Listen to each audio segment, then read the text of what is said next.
Hello, I'm Dr. David Stanley, Deputy Consultant for Patient Administration and Physician Champion for Clinical Documentation. Today we'll be going over our second PASBA clinical documentation training video for the fundamentals of documentation. Today's video will focus on an established patient encounter. So let's go ahead and look at our patient. Our patient is a 56-year-old male with a persistent left-sided headache. The patient has a history of headache, but this episode started 2 to 3 days ago, and it's worse than his priors. As you can see below, this is his past medical, family, and surgical history. So what does it look like in Alta? So going here into Alta, every encounter always requires a chief complaint. And so for this patient, his chief complaint is left-sided headache. Now if you notice, again, we put in patient seen on June 27th. By putting this in, you avoid any late entry requirement if the note is not signed on the day of the encounter. So what did the patient tell us today? Well, the patient tells us that he's had this persistent left-sided headache. He's got a history of them, but this one again 2 to 3 days ago. You also see here what other things are associated with the symptoms and then any other things that he's denied. Now if you notice here on the note, our nursing staff has copy forwarded our information, and the copy forward required statement of past medical family history was reviewed with the patient and updated today. This is a requirement by the MHS guidelines, so we need to make sure our support staff are putting this entry in so that our notes are qualified. So looking here at the screenshot, what did we see? Well, here again, patient seen on qualifies us for when the encounter happened. And as you can see here, we have 7 of the 8 elements of the HPI in just these 4 sentences. Another thing, as we mentioned, the update statement is required, and it's already put in. So everything is there for our note. So let's move on and let's see what else Alta shows us. We'll jump over to the screening, and again, screening is put in by our nursing staff and everything is complete. So we can move over to the review of systems. Now with the review of systems, again, lots of providers like to select this, but this patient is a known patient and he only comes in for one particular problem. So does this patient need an 8-area review of systems? No. But more importantly, if you noticed in our HPI, we already stated the associated symptoms and other things that he denied. So why should we go through clicking boxes when we've actually already done it?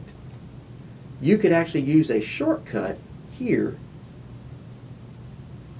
and actually state pertinent positives, negatives listed in the HPI. And this absolutely qualifies as one of the permissible shortcuts. So when we see that, how does that show up on our screen? Here, no need for redundant work.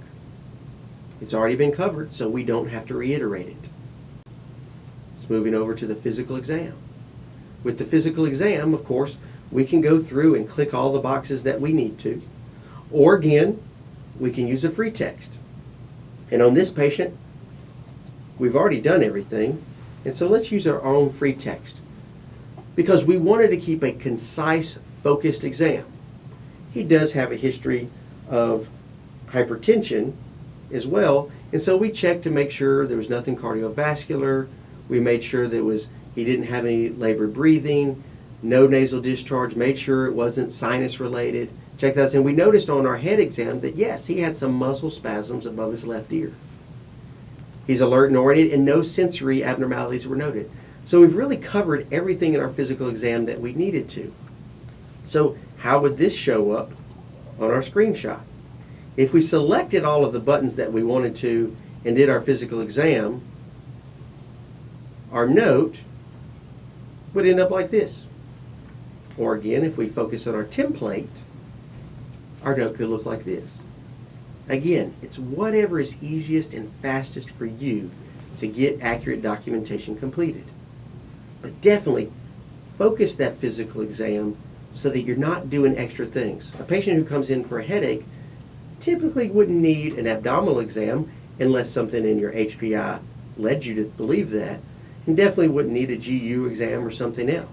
So keep it focused on what's pertinent.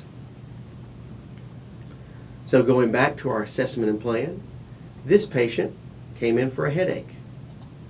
So we'll put in headache.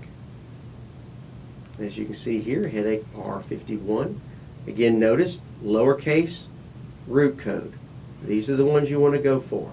Because if you went down here to headache syndromes and opened it up, you could get a lot of other things that may not lead you down the right direction. So what does the patient tell us? What is our assessment and plan? So here, we have it in there, a worsening headache. This patient has a known diagnosis, and because it's worsening and we're describing that, this actually qualifies us for a higher level of credit. This is our assessment of this diagnosis, and this is our plan. He'd only tried aspirin with no relief, so we're going to start him on Motrin. We also offered trigger point therapy, but he declined. We discussed precautions to come back if something didn't happen or didn't improve. And then, of course, discussed adequate hydration so that his dehydration wouldn't be a trigger for his headaches because of his blood pressure issues.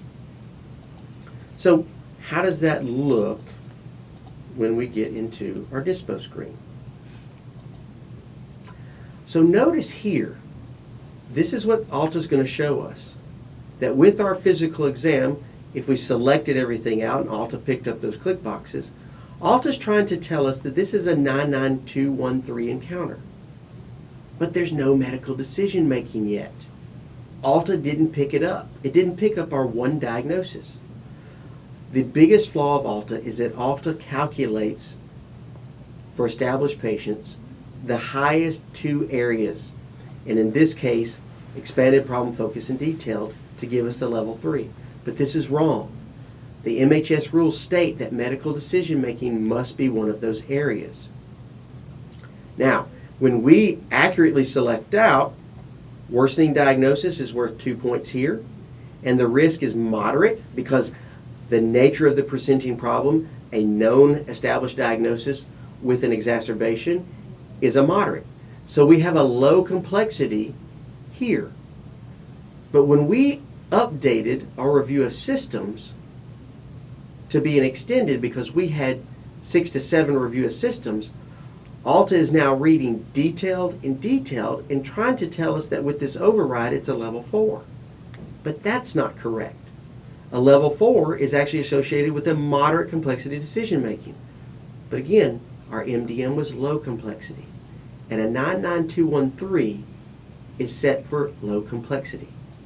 So try not to have ALTA dupe you into thinking that you get more credit when you don't. So these key points for this encounter are: keep the documentation based on the complexity and medical necessity of the problem. Make sure you capture the HPI. The HPI is the history of what's going on now, not the past. It's what happened between this visit and the last visit. Try to avoid bringing forward lots of chunks of data and copy forward in your HPI from prior visits. Because if it's only used for historical purposes, you only need the pertinent. Too much copy forward actually dilutes the note and makes it harder for other providers to figure out what's really going on with the patient. Again, follow-up patients don't need a 10-point review of systems unless there are significant issues that are worsening. So keep the review of systems specific to the presenting problem. Make sure all diagnoses have an assessment and plan and use those descriptive terms to qualify the diagnosis. Make sure that ALTA captures your MDM points accurately. MDM is required, and so if it's not capturing it correctly, you will not get the right credit you deserve. So documentation doesn't require more work, it's just the accuracy and quality of that work. Make sure we document based on medical necessity, as medical necessity drives the entire encounter. And typically a provider will know within the first 5 to 7 minutes of talking with the patient just how severe those problems are. This is your medical decision making. A minor or straightforward problem that does not require the same decision making or mental effort as a new or worsening problem. So don't fall into that altar trap of clicking more boxes and documenting superfluous information or details that don't support the nature of the existing problem or the presenting issue. Thanks for watching our video.